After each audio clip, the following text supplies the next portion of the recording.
ద్వారా తల్లి కుటుంబం ద్వారా తల్లి చేసి ఉంటుంది తండ్రి. వాళ్ళన్నిటికీ క్షమించండి తండ్రి. ఈ ప్రార్థన మా రక్షకుడైన యేసుక్రీస్తు నామములో బయట వేడుకుంటున్నాం తండ్రి. ఆమేన్. మరి మేము వాక్యం నేర్చుకోవడానికి ఎక్కడో ఉన్నాం. మేము ఈరోజు ఇక్కడ తీసుకొని రప్పించిన దేవునికి హృదయపూర్వక వందనాలు తెలియపరుస్తున్నాను. మరి అవకాశం ఇచ్చి నేర్పించి వాక్యం ఇచ్చి ఎలాగ నేర్చుకోవాలి ఆ నియమాలు ఇవన్నీ మాకు నేర్పించి అవకాశం దేవుడు పని చేయడానికి అవకాశం ఇచ్చిన మా ఆత్మీయ తండ్రి గారికి కూడా వందనాలు తెలియపరుస్తున్నాను. మరి గౌరీ మీరు మరి మా డిప్యూటీ డైరెక్టర్ శివదేవి గారికి, అలాగే additional deputy director Sujatha Babji గారికి వందనాలు తెలియపరుస్తున్నాను. మరి అదేవిధంగా లెక్చరర్స్ అందరికీ, అధ్యక్షులు ఉపాధ్యాయులందరికీ వందనాలు తెలియపరుస్తున్నానండి. మరి మధ్యాహ్నం సమయంలో అండి మరి అందరూ ఇంటి దగ్గర హ్యాపీగా రిలాక్స్ ఉంటాం కదా మిగతా రోజు. మరి ఈరోజు మనకి ఇక్కడ వచ్చి దేవుని మాటలు విని దేవుని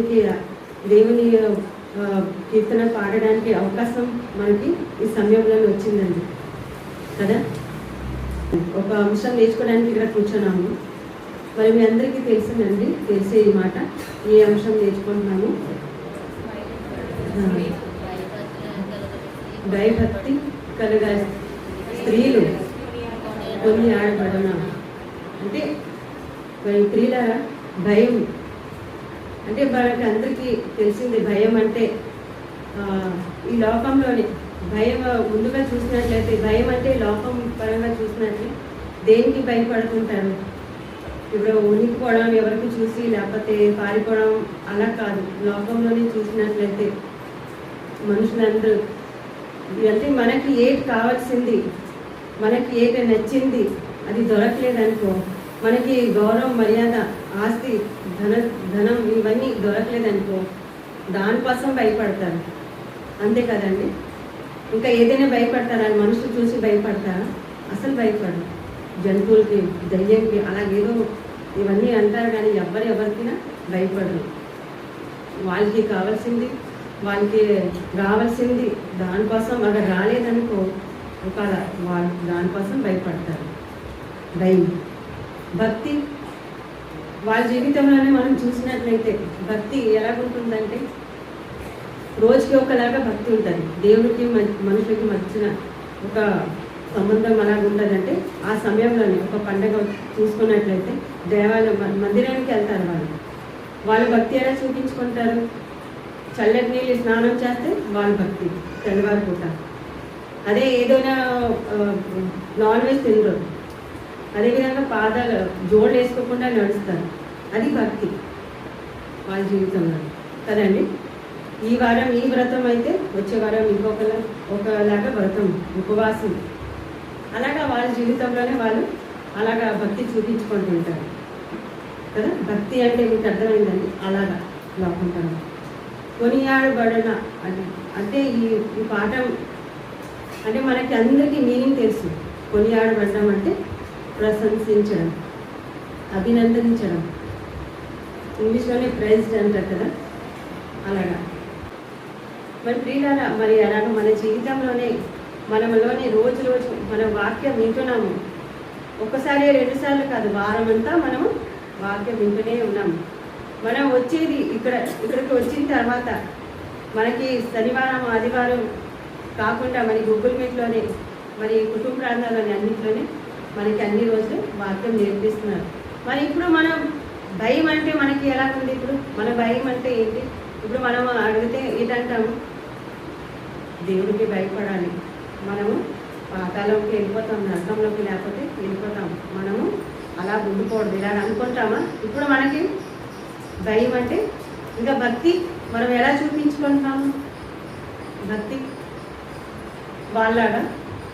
వాళ్ళైతే ఎప్పుడైతే పండుగ ఉంటుంది ఆ రోజు వాళ్ళు పెట్టుకుంటారు, వ్రతం అంటారు. వ్రతం ఏదో అలాగా అప్పుడు చూపించుకుంటారు వాళ్ళు. అలాగే మనం శనివారం, ఆదివారం కదా కాదు కదా, మనకి గూగుల్ మీట్ ద్వారా అలాగా ఈ వాక్యం ద్వారా మనము నేర్చుకుంటాము. ఇంకా భక్తి మనకు చూపించడానికి చూపించుకుంటామా? దేని ద్వారా మనం భక్తి చూపించుకుంటాము? క్రియల ద్వారా కదా. అదేనా? మనం ఇవన్నీ ఎందుకు చేస్తున్నాము? మనకి ఏదైనా ఉందా? ఇవన్నీ మనం ఇక్కడ వచ్చేసి వాళ్ళగా ఎందుకు అలా ఉండకుండా మనం వచ్చేసాము? వాళ్ళగా మనం ఉండటం లేదు. మనకి అవన్నీ ఇప్పుడు నచ్చటం లేదు. మనకి ఎందుకు? మన దేవుడికి నచ్చాలి కదా, ఆ విధంగా నచ్చే విధంగా ఉండాలి. అందుకేనా మనం ఇక్కడ ఈ విధంగా ఉంటున్నాము. ఇప్పటికే మనలోనే లేదు, ఇలాగ లేదంటే మన పరిస్థితి ఏంటి? అప్పుడు బాగోదు. అలాగా మనము ఈ విధంగా మనము ఉండకూడదు అనేసి మనం నేర్చుకున్న తర్వాత కూడా మనలోనే ఆ మాటే రాకూడదు, పాత జీవితం ఉండకూడదు కదా. మనము ఒక సామెతల గ్రంథం చూసినట్లయితే 31 అధ్యాయము, సామెతల గ్రంథం 31 అధ్యాయము 30-31 వచనం విన్నారు కదండి. మీ అందరికీ విషయం అందరికీ తెలుసు. ఇక్కడ కూర్చొని ఎంతమంది ఉన్నారు? అందరికీ ఎన్నోసార్లు ఈ మాట మనం అందరికీ తెలిసిందే, వింటూనే ఉన్నాము. మరి మన దేని ద్వారా కొనియాడబడతాము? యెహోవా యందు భయభక్తి కలిగి ఉంటేనే మనము దేవుడి ద్వారా కొనియాడబడతాము. అంటే పొగడితే ఎలా ఉంది? అలాగే ఒకవేళ దేవుడు పొగడితే అంటే మనం ఏం చేయాలి? అప్పుడు దేవుడు ఇలాగ మనల్ని పొగడాలంటే మనం ఎలా ఉండాలి? భక్తి కలిగి ఉండాలి మన జీవితంలోనే. మనం ఇప్పుడు పాత జీవితం అన్ని వదిలి ఇక్కడ వచ్చాం కదా, మళ్ళీ మనం అటువైపు చూడకూడదు. 31 మనం చేసిన పని ఇప్పుడు మనకి దేవుడు ఏంటన్నాడండి? మనం ముందు నుంచి మనకి ఏది ఏర్పరిచారు? దేవుడు పని మనకి ముందు నుంచే సిద్ధపరిచారు దేవుడు పని. మనం చేసిన పని బట్టి మనకి ఏది ఉంటుంది? ప్రతిఫలం ఉంటుంది. మరి ఆ పనులు మనం ఇక్కడికి వచ్చిన తర్వాత ఎక్కడైనా మీరు చూసారండి? ఎక్కడికైనా వెళ్తే దేవుడి పని ఇలా ఉండాలి, దేవుడి పని చేయాలి అలాగా ఎక్కడైనా నేర్పిస్తుంటారా? లేదు. పనులు చేస్తే ప్రతిఫలం ఉంది అనేసి మనకి ఇక్కడ మన ఆత్మీయ తండ్రి గారి మనకి అవకాశం ఇచ్చారు. అంటే ఇక్కడికి వచ్చేసి మనము ఈ వాక్యం నేర్చుకున్నాము, అప్పుడు కనుక మన దేవుడి పనులు చేయాలి, అప్పుడు దానికి ప్రతిఫలం ఉంటుంది అనేసి మనం నేర్చుకున్నాము. ఇంకా ఎక్కడైనా మీరు ముందు నేర్చుకున్నారా? ఎక్కడైనా పని చేశారా? అలాగా కాదు. ఎక్కడైనా అంటే చూసారా మనకి ఎంత మంచిగా ఇక్కడ వాక్యం నేర్చుకొని మనము దేవునికి ఏ విధంగా మనం దేవుని ద్వారా కొనియాడబడాలి మనం ఇక్కడ నేర్చుకున్నాము. అంటే మన పని క్రియలు ఇక్కడ వచ్చేసి మనము ఏం చేస్తున్నాం? శనివారం వచ్చేసి అందరూ వచ్చారు, అందరూ పని చేస్తాం. అలాగా ఖాళీగా కూర్చోము, అందరూ దేవుని పని చేసుకుంటాము. ముందు వాక్యం నేర్చుకుంటాము, పాటలు పాడుకుంటాము, ప్రేయర్ చేసుకుంటాము, తర్వాత వాక్యం నేర్చుకుంటాము, పనులు చేసుకుంటాము. అంటే దేవుడికి ఇది దేవుడి ద్వారా మనం ఏం చేస్తున్నాము? కొనియాడబడుతున్నాము. అవునా కాదా? మన స్త్రీలు అందరూ ఇక్కడ కూర్చొని ఆ విధంగా అందుకేనా వచ్చాము అందరూ. నిన్న మొన్న మనం అక్కడ అలా చేసామా? వారానికి ఒకరోజు మనకి ఈ అవకాశం వస్తే మనం చేసాము. మరి ప్రియులారా, మరి ఇలాగా బైబిల్లోనే మనం వచ్చేసరికి ఒకవేళ లేదు మన జీవితంలోనే ఇలాగా పని చేయకపోతే, భక్తి లేకపోతే మన జీవితం ఎలా ఉంటుంది? మనం ఒక స్త్రీ కోసం చూద్దామండి. మీకాలు అంటే మీకు అందరికీ తెలుసు. దావీదు ఒక భార్య మీకాలు తెలుసు కదండి మీ అందరికీ తెలుసు. ఇవన్నీ మాటలు మనం వింటూనే ఉన్నాము. ఇప్పటి నుంచి మనం వచ్చాం కనుక అన్ని మన మీకాల కోసం మనకి ఏ తెలుసు? దావీదు ఒక భార్య, దావీదు రాజు కదా, ఇశ్రాయేలు రాజు. దావీదు రాజు ఒక భార్య కాక మీకాలు వాళ్ళ జీవితంలోనే అంటే దేవుడు అంటే ఆమెకు తెలుసా? మీకాలకు తెలుసా దేవుడు ఎవరు? తెలుసు. ఎందుకు తెలియదు? ఎందుకంటే సావుల్ కుమార్తె కదా, సావుల్ రాజా కుమార్తె కదా మీకాలు. మళ్ళీ ఏం జరుగుతుంది అంటే సావుల్ కుమార్తె ఎంత దేవుడు ఆ సమయంలోనే ఎన్ని కార్యాలు చేశారు అవన్నీ చూసుంటారా? తెలుసుంటారా? మీకాలకి తెలుసు. ఇవన్నీ దేవుడి కోసం తెలుసు. అప్పుడు ఏ చేస్తుంది? దావీదు గారు మందసం ఊర్లోని తెచ్చిన తర్వాత తెస్తున్నారు అనేసి అన్నప్పుడు దావీదు గారు ఎలాగ అందరితో పాటి అందరూ వస్తారు కదా, అంటే మందసము ఊర్లోకి వచ్చి ఇంటికి వచ్చినప్పుడు ఎంత ఆనందంగా ఉంటుంది? ఆనందంగా ఉంటుందా? అప్పుడు దావీదు గారు ఎలా చూపిస్తున్నారు? ఆనందాన్ని ఎలా ప్రకటిస్తున్నారు? అంటే నాట్యం ఆడి కదా. దావీదు గారు ఏం చేస్తున్నారు? నాట్యం ఆడి చేస్తున్నారు. ఇవి అన్నీ మీకు బైబిల్లోనే మీరు అన్నీ చదివారు కనుక మొత్తం డీటెయిల్స్గా నేను చెప్పడం లేదండి. మరి మీకాలు దావీదు గారు నాట్యం ఆడుతున్నప్పుడు మరి చూస్తుంటుంది, విండో నుంచి చూస్తుంటుంది కదా. చూసి ఏంటనుకుంటుంది? మనసులోని హృదయంలోని ఏంటనుకుంటుంది? హృదయపరిచినట్లు హీనంగా చూస్తుంటుంది. అంటే దావీదు గారు ఏంటి, రాజు కదా, ఇలాగ చేస్తున్నారు ఏంటి అనేసి అనుకుంటుంటారు. ఆమె అలాగ అనుకుంటుంటారు మీకాలు.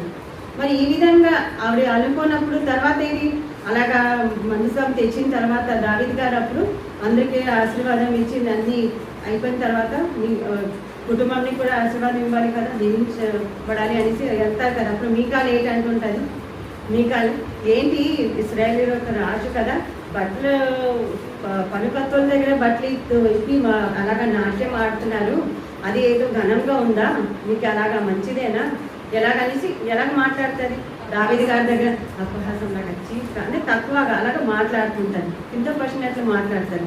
అప్పుడు దావీదు గారు అంటారు కదా, దేవుని కోసం ఎంతైనా నేను తక్కువ అవడానికి, నా దృష్టిలోనే కూడా నేను తగ్గించుకోవడానికి సిద్ధమే. దేవుని గొప్పతనం, దేవుని కార్యాలు అసలు ఆ సమయంలోనే వాళ్ళ తండ్రి కానీ మీకాల తండ్రి కానీ వాళ్ళ కుటుంబానికి ఇవ్వలేదు. అధిపతిగా ఎవరికి అధికారం, రాజుగా ఎవరికి ఇచ్చారు? దావీదుకి కదా. మన దేవుని గొప్పతనం మర్చిపోతారా?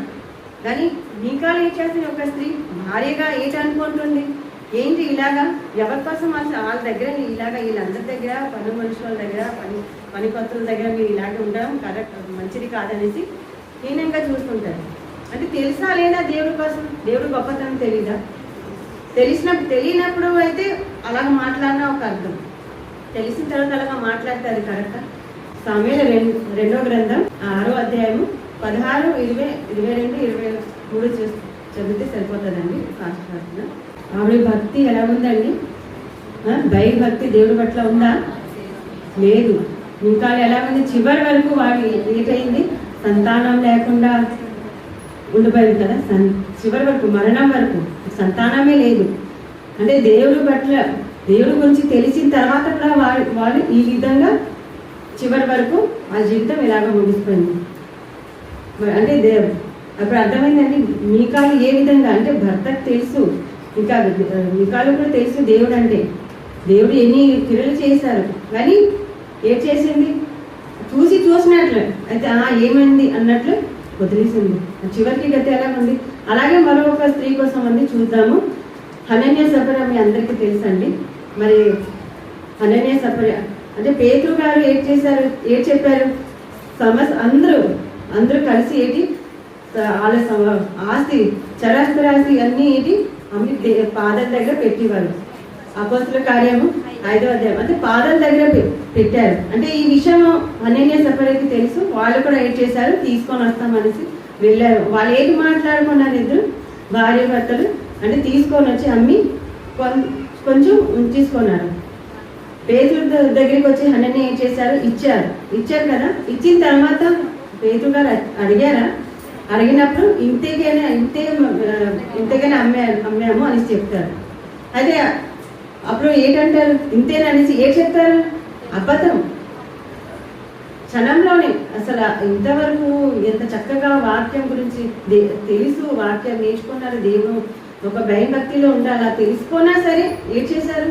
దేనికోసం ఆలోచించారు? డబ్బు, ధనం, దీనికోసం ఆలోచించి అబద్ధం చెప్తారు. వాళ్ళ వెంటనే చనిపోతారు. మరి భార్య సఫీరా మళ్ళీ వస్తారు. అంటే భర్త ఎక్కడ ఉన్నారు, ఏం చేశారు, ఏం చెప్పారు? పేతురు గారు మళ్ళీ సఫీరాని అడిగినప్పుడు ఎలాగుండాలి అంటే అడిగి ఉంటారు అలాగనేసి, లేదనేసి ఒక నిజం మాట్లాడాలి. అప్పుడైనా కనీసం ఈజీగా అబద్ధం చెప్పుతుందని చూసారా? అంటే అబద్ధం చెప్పగానే ఎలాగుంది పరిస్థితి? ఏం జరిగింది అంటే పేతురు గారు అప్పటికే అంటున్నాను, మీరు పరిశుద్ధాత్మ దేవుడితోనే అబద్ధం చెప్తున్నారా అనేసి అన్నప్పుడు కూడా ఇంతేగా నమ్మాలి సరే అబద్ధం చెప్పేసింది అంత ఈజీగా. అంటే దేవుని కోసం, దేవుని అంటే భయభక్తి ఉందా వాళ్ళలోనే? లేదు. అంటే మనం కూడా యేసుక్రీస్తుని ధరించడం మనలోనే ఏటుంది? పరిశుద్ధాత్మ దేవుడు కదా మనలోనే ఉందా? అందుకే కదా మనం లోకపరంగా ఎలా ఉంటున్నారో అలాగా మనం ఉండడానికి ఇష్టపడట్లేదు కదా. మన ప్రవర్తన అన్ని మనం ఎలా ఉంది వాళ్ళగా మనం ఉండటం లేదు. మనకి అబద్ధం చెప్పాలంటే భయమేనా? భయం లేకపోతే ఏం జరిగింది? వెంటనే చావు వచ్చింది. సఫీరా చనిపోయిందా? మరి అపోస్తుల కార్యాలు 5వ అధ్యాయము 7వ వచనం చనిపోతే సరిపోతుందండి. అది ఎందుకు మీరు అంటే పరిశుద్ధాత్మ దేవుడితోనే అబద్ధం చెప్పడానికి మీరు ఎందుకు ఐక్యమయ్యారు? అబద్ధం చెప్పడానికి ఐక్యమయ్యారు వాళ్ళు. అంటే అబద్ధం ఎంత భయంకరం ఉందో. అబద్ధం అంటే మర్చిపోయిందా? మనలోనే పరిశుద్ధాత్మ దేవుడు ఉన్నారని మర్చిపోయిందా? అంటే ఏదో లాగా అంటే ఇప్పుడు మింకాలు ఎలాగా అశ్రద్ధగా దేవుడు అంటే భక్తి లేకుండా అలాగా మాట్లాడింది, భక్తిగా ఉన్న వాళ్ళ మీద ఎలాగా తునిపిస్తుంది, అలాగే సఫీరా కూడా అలా ఆ విధంగా ఆ స్త్రీ చూసానండి ఏ విధంగా ఉందో. మరి భక్తి లేకపోతే మన పరిశుద్ధాత్మ దేవుడు మనలోనే ఉంది. మనం ఏది వెంటనే ఈ క్రియలన్నీ ఇవన్నీ మనది కాదు. అబద్ధం చెప్పడం మనం చెప్పకూడదు. అలాగా ఆలోచించాలా?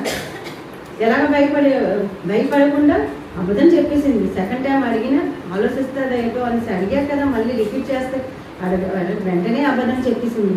అంటే అబద్ధం చెప్తే ఎలా ఉంటుంది చివరికి గతి? మరి అలాగే మరి బైబిల్లోనే మనం చూసినట్లయితే ఎంతో కొంతమంది స్త్రీలు ఎలా ఉన్నారు? భయభక్తి గల ఉన్నారు. వాళ్ళు కూడా ఉన్నారు కదా. మరి మనం చదువుకుంటున్నాము, ఇప్పుడు మనం నేర్చుకుంటున్నాము స్త్రీలు ఎలా ఉండాలనేసి. మనకి ఎంత చక్కగా లెక్చరర్స్ నేర్పిస్తున్నారు. అంటే ఇప్పుడు మనం మరొక స్త్రీ కోసం చూద్దామండి, ఏ విధంగా భయభక్తిగా ఉందో, దేవుడి కోసం ఎలాగా ముందుకు వెళ్తుంది అనేసి. దెబోరా కోసం మీ అందరికీ తెలుసండి. దెబోరా కదా న్యాయాధిపతి. ఎలాగా ఒక ప్రవక్తని ఉన్నా సరే అంటే న్యాయం చేసేది ఇశ్రాయేలుకి. మీ అందరికీ తెలుసండి. ఒక స్త్రీ అంటే భర్త అంటే లపితో భార్య అంటే ఎలాగ కుటుంబాన్ని నడిపించింది కదా. ఇంకా ఇశ్రాయేలు ఒక్కలా ఇద్దరా 10 మంది ఎంతమంది అండి? ఎంతో మంది, లక్షల మంది. వాళ్ళందరికీ న్యాయం చేసేది అంటే దెబోరా. మీ అందరికీ ఈ విషయం తెలుసు, మీకు అందరికీ అలవాటు అయిపోయింది ఆ మాట, ఆ సిచ్యువేషన్ అన్నీ. మీరు చక్కగా చదివితే మీకు అర్థమవుతుంది అవన్నీ, స్టోరీ అన్నీ మీకు అన్నీ తెలుసు. అంటే ఏంటైంది అప్పుడు దెబోరా దగ్గరికి ఎవరు వస్తారు? బారాకు వస్తారు కదా. వచ్చి ఏం చెప్తారు? దేవుడు బారాకు ముందుగా ఏం చెప్తారు? నీవు సిసరాతోనే యుద్ధం చేయడానికి వెళ్ళు, నేను మీ చేతికి అప్పచెప్తాను సిసరాని. ఎంత బలంగా ఉన్నారు, 900 రథం, ఇనుప రథం ఉంది, ఇంతమందితోనే వస్తున్నారు యుద్ధంకి అనేసి బారాకేటి భయపడిపోతారు. దేవుడు చెప్పారు కదా, నీ వెళ్ళు యుద్ధంకి, నేను నీ చేతికి అప్పచెప్తాను అన్నప్పుడు కూడా ఏం చేశారు? భయపడిపోయారు. దేవుని మాటకి లక్ష్య పెట్టలేదు. దెబోరా దగ్గరికి వస్తారు. ఎవరు వెళ్ళాలి యుద్ధంకి? బారాకు. ఏం చేస్తారు? దెబోరాకి చెప్తారు, మీరు వస్తే నేను వెళ్తాను అనేసి. అవునా కాదా? మరి ఏం జరుగుతుంది? సరేలే, దేవుడు పని కదా, దేవుడు కోసం వెళ్ళాలనేసి ఒక స్త్రీ ఏం చేస్తుంది? యుద్ధంకి వెళ్ళిపోతుంది. వెళ్ళిన తర్వాత దేవుడు ఏం చేస్తారు? దేవుడు చెప్పిన ప్రకారం ఒక సామాన్యురాలైన స్త్రీ యాయేలు కదా, క్యానీ హేబరు ఒక స్త్రీ కదా యాయేలు, వాళ్ళ చేత సిసరాని దేవుడు చంపించేస్తారు. అంటే దేవుని ముందుగా చెప్పారు బారాకి, మీరు ఎలాగైనా ఏర్పాటు చేసి మీరు చంపుతాను, భయపడదు అన్నా సరే కూడా. దాని దెబోరా ఏం చేస్తారు? వెంటనే దేవుడి కోసం వెళ్ళాలి అనేసి ఒక స్త్రీ అయినా ఆలోచించి ముందుకు వెళ్ళి యుద్ధానికి సిద్ధపడిపోయింది, యుద్ధం చేసింది వాళ్ళతోనే. మొత్తానికి ఏం జరిగింది? అప్పుడు యాయేలు ఏం చేస్తుంది? స్త్రీ అయినా సరే చంపేస్తుంది అంత ఈజీగా. ఒక మొబ్బలైనా భయపడుతున్నారు కానీ స్త్రీ ఏం చేసింది? భయపడలేదు, దేవుడి కోసం సిద్ధపడిపోయారు. అంటే భక్తి, దేవుని పట్ల భక్తి ఉంది కనుక కదా కొనియాడబడింది. ఎలాగ రాయబడింది అంటే దేవుడు ఎలా పోల్చారు? నక్షత్రంతోనే పోల్చారు. దెబోరాని ఎలా పోల్చారు? నక్షత్రంతోనే పోల్చారు. అంటే దేవుని ద్వారా కొనియాడబడింది. అవునా కాదా? ఇప్పటి వరకు మనము జ్ఞాపకం చేసుకుంటున్నామా, చదువుకుంటున్నామా? ఇంకా యాయేలు గురించి ఎంతో మంది స్త్రీ మధ్యన ఏం చేసింది? దేవుడు ఏం చేశారు? దీవించారు. యాయేలు దీవించబడింది కదండి, మీ అందరికీ తెలిసే కదా. మరి దేవుడి పట్ల భయభక్తి కలిగి ఉంటే మనము ఈ విధంగా కొనియాడబడతాము. మనకు ఏది కలిగి ఉండాలి? భయం భక్తి ఉండాలి. లేదంటే మనము ఏ విధంగా రోజు వస్తున్నామో నేర్చుకున్నాం వాక్యం, అది మనకు గుర్తుకు ఉండదు. కాకపోతే మనము అయినప్పటికీ ఇంటికెళ్ళి నేర్చుకుంటున్నాము, జ్ఞాపకం ఉంచుకుంటున్నాము కదండి. మరి అలాగే మరొక స్త్రీ అని కొత్త నిబంధనలోని మనం చూసినట్లయితే యేసుక్రీస్తు వారి దగ్గరికి వస్తారు కదా, బెతనియాలోని యేసుక్రీస్తు వారి దగ్గర. మీరు మొన్నే విన్నారండి, అత్తరు పోసిన స్త్రీ యేసుక్రీస్తు వారికి తల మీద అత్తరు పోసింది. అత్తరంటే ఎంత వాల్యూ అంటే ఆ స్త్రీ ఏంటి, వాళ్ళ జీవితంలోని దేవుడు యేసుక్రీస్తు మాట విని భయభక్తి కలిగి ఉంది. అత్తరు వాల్యూ ఎలా ఉంటుందండి, అవన్నీ లెక్క పెట్టలేదు. యేసుక్రీస్తు వారి మీద తల మీద పోసింది, దాని వాల్యూ ఎంత. ఇది శిష్యులు చుట్టుపక్కల ఎవరు కూర్చున్నారు, శిష్యులు కదా. వాళ్ళు ఏంటంటున్నారు అంటే అది అమ్మితే ఎంత డబ్బులు వస్తుంది కదా, పేదలకు ఇవ్వచ్చు, అలా ఆ మాట అంటున్నారు. అంటే ఎంత వాల్యూ కదా. కానీ ఆ స్త్రీ ఎలాగ భక్తి కలిగి ఉంది కనుక ఏం చేసి యేసుక్రీస్తు మాట విని మార్పు వాళ్ళ జీవితాన్ని మార్చుకొని ఏం చేసింది దేవుని. అప్పుడు యేసుక్రీస్తు వారు ఏంటంటున్నారు, అత్తరు పోసిన తర్వాత ఏంటన్నారు, ఈ స్త్రీ చేసింది నాతోని మేలు చేసింది కదా, నా భూస్థాపన కోసం చేసింది అనేసి ఆ సమయంలోని యేసుక్రీస్తు వారు ఏంటంటున్నారు, ఈ మాట నా గురించి ఎక్కడైనా సువార్త ప్రకటిస్తే ఈ స్త్రీ కోసం కూడా ప్రశంసించబడతారండి. ఆ స్త్రీ అంటే దేవుని పట్ల భయభక్తి ఉంటే మనం కొనియాడబడతామా? వెంటనే యేసుక్రీస్తు వారు ఏంటన్నారు, ఈ మాట అన్నారు. ఈ రోజు వరకు మనం చదువుతున్నామా, జ్ఞాపకం చేసుకుంటున్నాను.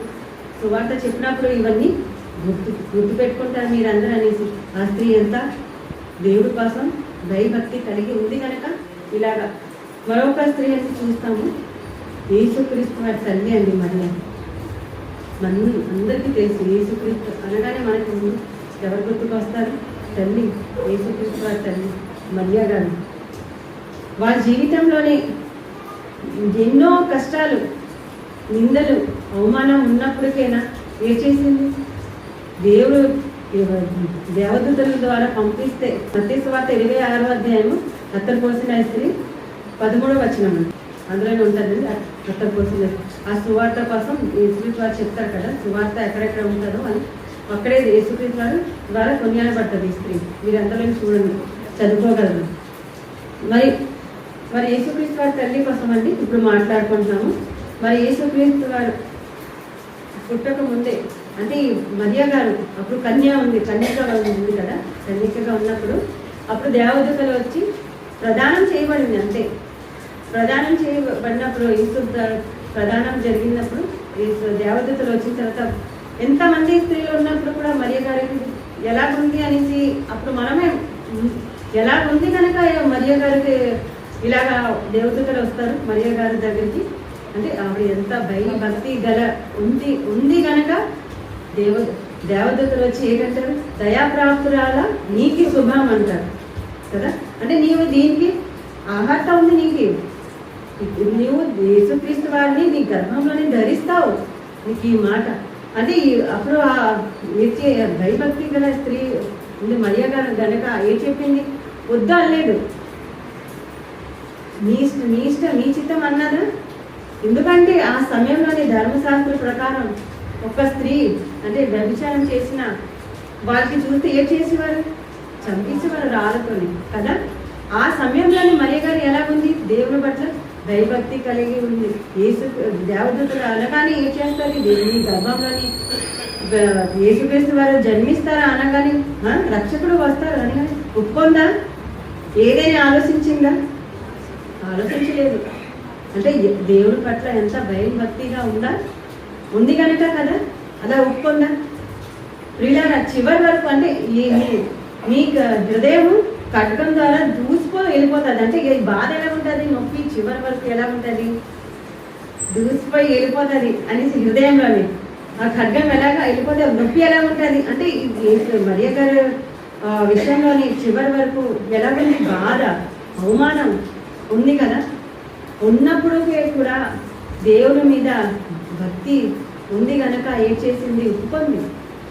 మరియ గారు ఒప్పుకుందా, ఒప్పుకొని అప్పుడు యేసుక్రీస్తు వారితో చివరి వరకు శిలువ దగ్గరకు శిలువ దగ్గరికి వచ్చినప్పుడు యేసుప్రభు చనిపోయినప్పుడు వరకు అక్కడే ఉందా? ఏం భయపడలేదు. యేసు గారు ఒకవేళ ఆ సమయంలోనే వదిలేస్తే నిజంగా మరియ గారికి చంపవలసింది. అందరూ కొట్టేసి రాళ్ళతోనే అంటే ఆలోచిస్తున్నారు కదా వదిలేస్తానా అనేసి. దేవుడు ఒకవేళ చెప్పకపోతే వదిలేవలసింది కదా. కానీ దేవుడు చెప్పారు కనుక, లేదంటే వదిలేస్తే మరియ పరిస్థితి ఏంటంటే ఒక్కసారి ఆలోచించండి. ఆ సమయంలోనే చంపవలసింది. కానీ దేవుడు నిర్ణయం ఉంది కనుక, ఆ భక్తి గల స్త్రీ కనుక ఇలాంటి చేయనివ్వలేదు. దేవుడు ఏం చేశారు? ఆవిడికి ఎంత అర్హత ఉంది కనుక ఆ భాగ్యం దొరికింది. యేసుక్రీస్తుని ధరించడానికి, జన్మించడానికి దొరికిందండి కదా. మన ఈ ముగ్గురు స్త్రీల కోసం చూసాం కదండి. దెబోరా అత్తరు పోసిన స్త్రీ. మరి మరియ గారు లూకాసు వార్తలోనే చూస్తామంటే మరియ గారి కోసం మొదటి అధ్యాయం 45 నుంచి 49 వరకు మనం చూసినట్లయితే, ఇంకా 2వ అధ్యాయము 35వ వచనం. లూకాసు వార్త 1వ అధ్యాయము 45 నుంచి 49 వరకు చూసినట్లయితే, అదేవిధంగా లూకాసు వార్త 2వ అధ్యాయము 35వ వచనం. అది ఈ మరియ గారికి అంటున్నారంటే, అప్పుడు కూడా అందరూ ఏంటన్నారు? ధన్యరాలు. మరియ గారు ఎలా ఉంది? ధన్యరాలు అనిపించుకుంది. దేవుడి దగ్గర కొనియాడబడిందా? ధన్యరాలు అంటే ప్రశంసించబడిందా? అంటే ఎంత దేవుడి కోసం ఇంత ఆలోచించి భయభక్తి కలిగి ఉంది కనుక చక్కగా వారి జీవితంలో ఎంత నష్టం, ఎంత బాధ అనుభవిస్తుంది అనేసి ముందుగా తెలుసు. అయినా సరే ఒప్పుకుంది. అంటే యేసుక్రీస్తు వారిని ధరించుకున్న తర్వాత, అంటే ఎంత నింద పడిన తర్వాత కూడా భరించాలి. నింద పడినా సరే మనం ఎలాగైనా ఉన్నప్పుడు మనం యేసుక్రీస్తు వారు ధరించాము కనుక మనము ఏదైనా మనం దేనికైనా ఒప్పుకోవాలి. అవునా కదండి. లూకాసు వార్త 1వ అధ్యాయము 38వ వచనం. మాట చెప్పున అంటే ఎలా ఒప్పుకుంది యేసుక్రీస్తు వారిని, ఒప్పుకుంది. నీ మాట చెప్పున జరుగునుగాక. అలాగా ప్రతిదీ ఒక స్త్రీ యేసుక్రీస్తుని ధరించిన తర్వాత దేవుడు ఏంటంటే అదే మనం చేస్తున్నామా, లేకపోతే మళ్ళీ మన జీవితం ఎలాగుందో ముందుగా మనం జీవిస్తున్నాం కదా. ఇప్పటి వరకు మనము ఆ లోకంతోనే మనం బ్రతుకుతున్నాము. అలాగే మనము ఇక్కడ వచ్చిన తర్వాత ఆ జీవితం ఎలాగైతే బ్రతికి వారు మళ్ళీ ఇక్కడికి వచ్చేసి అదే విధంగా బ్రతుకుతున్నామా? ఆ బుడ్డలన్నీ మనం ఇక్కడ కూడా అలాగే బుడ్డ మనం జల్లించి మనం బ్రతుకున్నాం. మన జీవితంలో కనిపిస్తుందా ఆ బుడ్డ? అలాగుందా? మనం చూసుకోవాలి కదా. మరి ముగ్గురు స్త్రీల కోసం మనం చూసాం కదా. వారు ఏ విధంగా దేవుడి ద్వారా కొనియాడబడ్డారు. అంటే పరలోకానికి కొనియాడబడాలంటే మనం ఎలా ఉండాలి? దేవుని ద్వారా దేవునికి భక్తి కలిగి కదా మనము ఉండాలి. పరలోకానికి అప్పుడు మనం కొనియాడబడతాము. లేదంటే పాతాళానికి దించబడతాము, కాల్చబడతాము కదా, నరకానికి వెళ్ళిపోతాం. ఒక దొంగ అంత అప్పుడు యేసుక్రీస్తు వారు శిలువ మీద ఉన్నప్పుడు చూశారు కదండి, మీ అందరికీ తెలుసు కదా. ఆ దొంగ ఏం చెప్తారు? నన్ను జ్ఞాపకం చేసుకొనేసి వెంటనే ఎలాగా మనసు మార్చుకుంటారు. ఆ దొంగ బ్రతుకు మార్చుకుంటే ఏం జరుగుతుంది? యేసుక్రీస్తు వారు అప్పుడే యేసుక్రీస్తు వారు అంటారు, ఇప్పుడే ఈ రోజు నువ్వు కూడా నాతో పాటు పరదేశంలోనే ఉంటావు. అంటే కొనియాడబడ్డారు అప్పుడే. ఆ ఒక దొంగ ఎలాగా కొనియాడబడ్డారా లేదా? మనకందరికీ తెలిసి ఈ విషయం అందరికీ తెలిసిందే కదా. కొనియాడబడ్డారు. మరి మన అందము కానీ మనము సౌందర్యం, ఐశ్వర్యం ఇవన్నీ, లేదంటే మన ధనం, డబ్బు, మన ఇవన్నీ క్రియలు, దీని ద్వారా మన జ్ఞానం ద్వారా మనం దేవుడికి కొనియాడబడతాము. ఇవన్నీ దీని వల్లేనా? కాదు. దేవుని ఎందు భయభక్తి కలిగి ఉంటేనే మనము కొనియాడబడతాము. ఇవన్నీ మనకి అందరికీ తెలిసిందే విషయం అండి. మనము కానీ భయభక్తి మనం ఉండాలా అనేసి మనం ఏం చేస్తున్నాము? మన వాక్యం అయితే ప్రతిదినం వస్తున్నాము, వింటున్నాము. ఎలా ఉందంటే వాక్యం ఏ విధంగా మనం వింటున్నాము, మన శరీరానికి వింటూ మనము ఇది మనకి వినేసి వెళ్ళిపోవడం అంటే వింటున్నామా లేదా, మనకి గ్రహించి మన అన్నీ క్లీన్ అవుతుందా లేదా మనం చూస్తున్నామా అంటే, లేదంటే మనం మామూలుగా అనుకుంటున్నాము. వాక్యం వింటున్నాం కదా చాలు, ఇది నాకు సరిపోతుంది, ప్రతిరోజు వింటున్నాం కదా అంటే మనము ఎలాగైనా మనం దేవుడికని కొనివాడబడతాము, మనకు జ్ఞానం వస్తుంది కదా. ఈ విధంగా మనము ఇంకా మనకు అన్నీ వచ్చు, వాక్యం వింటున్నాము, రోజు దేవుడి పనులు చేస్తున్నాము, ఇది సరిపోతుందా? ఇలాగ సరిపోదు. ప్రియులారా, మనకి దేవుడు ఏం చేస్తాడో తెలుసా? మనకి దేవదూతల అనేక దేవదూతల మధ్యన, అంటే ముందు మనకి జీవ కిరీటాన్ని మన తల మీద ఏం పెడతారు? మనకి కొనియాడి దేవుడు ఏం చేస్తారు? మన తల మీద జీవ కిరీటాన్ని పెడతారు. మనం దేవుడికి భయభక్తి కలిగి ఉంటే మనకి దేవుడు ఏం చేస్తారు? కిరీటాన్ని పెడతారు. దేవదూతల మధ్యన, అనేక దేవదూతల మధ్యన మనం అది మర్చిపోకూడదు. మన క్రియ ద్వారా ఎలా ఉండాలి? దేవుడు మనకి ఈ విధంగా మనకు కొనియాడతారు. మన ప్రవర్తన, మనం ఇక్కడ వచ్చిన తర్వాత మన పరిస్థితి, మనం ఇప్పుడు వాక్యం ఇలాగా చదువుతూ వెళ్ళిపోకూడదు. మనకి ఏది రావాలి? మనకి హృదయంలో మనదాన్ని చూపించాలి, భక్తి రావాలి మన జీవితంలోని చివరి వరకు. మరియా ఏ విధంగా ఉంది? చివరి వరకు నిందపడినా మనం భక్తి జీవితం ఎలా ఉంది? అలాగా మనము భరించాలి. ఏదైనా నిందమైనా అవమానమైనా. అది మరి దొంగ ఆ సమయంలోనే ఒకవేళ మరో దొంగని చెప్పినప్పుడు మార్చుకోవాలి కదా బ్రతుకు. అప్పుడు ఆ దొంగకి కూడా కదా జీవక్రీటం రావాల్సింది, దక్కవలసింది. మార్చుకోలేదు. ఒక దొంగ చక్కగా మార్చుకొని మంచి దేవుడి దగ్గర కొనియాడబడ్డాడు. అలాంటి జీవితం అంటే మనకి అవకాశం వస్తూనే ఉంది. ప్రతిదినం మనం మన జీవితంలోనే మార్చుకుంటుండాలి. ఇప్పటికే మనం అంటే పెదాల దగ్గర ఇప్పుడు సఫీరా ఏం చేసింది? జస్ట్ చెప్పగానే అబద్ధం, ఒక క్షణం పట్టలేదు. అబద్ధం అంటే నాలిక మీద అలాగా ఇక్కడ ఉండకూడదు. ఏది ఉండాలి? వాక్యం ఉండాలి కదా, వాక్యం ఉండాలి. ఆ విధంగా కానీ ఇలాగ అబద్ధం మనలోని పరిశుద్ధాత్మ దేవుని సంగతి మనం ఎప్పుడైనా మర్చిపోకూడదు. ఇప్పుడు మన జీవితం అన్నీ మారిపోయింది. మనం ఇప్పుడు వాళ్ళలాగా బ్రతకూడదు, వాళ్ళలాగా మనం భయభక్తిగా ఉండకూడదు. వాళ్ళ మనుషులు వెనకాల ఒకలాగా ఉంటారు, ముందునే ఒకలాగా ఉంటారు. అలాగా మనము ఉండకూడదు కదా. మన జీవితంలో ఇలాంటివన్నీ మనం ఏదైనా ఉంటే మనం అప్పుడే వెంటనే తీసేయాలి. మన రోజుకి మన భక్తి ఎలా ఉంటుంది? పెరగాలా తగ్గాలా? పెరగాలంటే ఇంకా మనకి ఏది కావాలి? ఇంకా వాక్యం దేవుడి పట్ల మనం ఇంకా వెంటనే ఒక క్షణంలోనే కదా మారిపోయారు కదా. దొంగ ఒక క్షణం పట్టింది, ఒక క్షణంలోనే మారిపోయారు. వెంటనే అవకాశం వచ్చింది. మనం ఏంటి కొన్ని సంవత్సరాలు అలాగా లేదు, ఈరోజు రేపు అలాగా మనం ఎలాగా ఏమో మన జీవితం అలాగా ఉంచుకుంటామైతే అలాగా మనం మార్చుకుండా మన జీవితంలోనే ఏటో ఆ జీవితం పాత జీవితం వల్లనే ఇప్పటి వరకు ఉందేటో మనం చూసుకోవాలి. చివరికి ఒక రిఫరెన్స్ చూద్దామండి. యెషయా గ్రంథం 61 అధ్యాయం. ఇందాక మీరు చదివారు కదా వాక్యపట్నం. యెషయా గ్రంథం 61 అధ్యాయము 7వ వచనం. యెషయా గ్రంథం 61 అధ్యాయము 7వ వచనం. మనం వాక్యం నేర్చుకున్నప్పుడు మనకి ఎలా కనిపిస్తుంది? బయటకు వెళ్తే మనకి అందరూ ఎలా చూస్తారో అదొకలాగా చూస్తారు. వీళ్ళ వాక్యం ఏంటి? వీళ్ళు అన్నిటికీ వద్దంటారు, అన్నిటికీ ఇలా చేస్తారు వాళ్ళని. కానీ మనము అవన్నీ వదిలించుకోవాలి.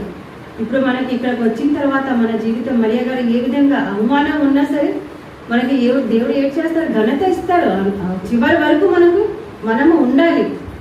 చివరి వరకు లేకపోతే మనకి ఈ భయభక్తి కలిగి లేకపోతే మనకి ఎలా ఉంటుంది? మరియా గారు చివరి వరకు ఉంది కనుక వెంటనే దేవుడు భక్తి కలిగి ఉంది కనుక మనకి ఇలాగ అవమానం పడితే మనకి రెట్టింపు మనకి ఘనత వస్తుంది. మరి వాక్యంలోనే రాయబడింది కదండి. మనం ఈ మాట మనం నమ్మాలి. ఎవరైనా ఏంటంట మనం అనవసరం. మనం ఏం చేయాలి? మన భయభక్తి జీవితంలో ఎలాగా ఉండాలి? నింద వచ్చినా అవమానం వచ్చినా మనము భరించాలి, భయభక్తి కలిగి ఉండాలి. మనం ఒక చిన్న ఎగ్జాంపుల్ అండి. ఒక పాతకాలంలోనే చిన్న బొమ్మ అనుకోండి, అంటే గాజు బొమ్మ పగిలిపోయి ఎక్కడో కిందన పడి ఉంటే అప్పుడు ఏం చేస్తారు? ఆర్చియారిస్ట్ అంటారు కదా, వాళ్ళు తీసుకొని వచ్చి అది బొమ్మలన్నీ ముక్కలు అన్నీ తీసుకొని వచ్చి ఏం చేస్తారు? దానికి దుమ్మని దులిపేసి ఏం చేస్తారు? మంచి బొమ్మకి పెయింటింగ్ చేసి లేకపోతే అతికించి శుభ్రం చేసి మళ్ళీ కొత్తగా రూపం మార్చి మ్యూజియంలోనే పెట్టారనుకోండి.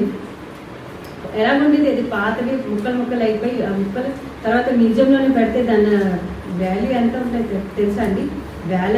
రూపాయలు ఉంటుంది దాని వాల్యూ. ఎంతోమంది కొనుక్కుంటారు. అంటే ఇది పాతవా, అంటే ఇది ఎంత ఎంత అందంగా ఉంది అనేసి అప్పుడు ఇంకా ఆలోచించి ఎంత వాల్యూనే కడతారు దానికి, ఎంత వాల్యూ డబ్బులు ఇచ్చినా కొనుక్కుంటారు వాళ్ళు, తెలుసా.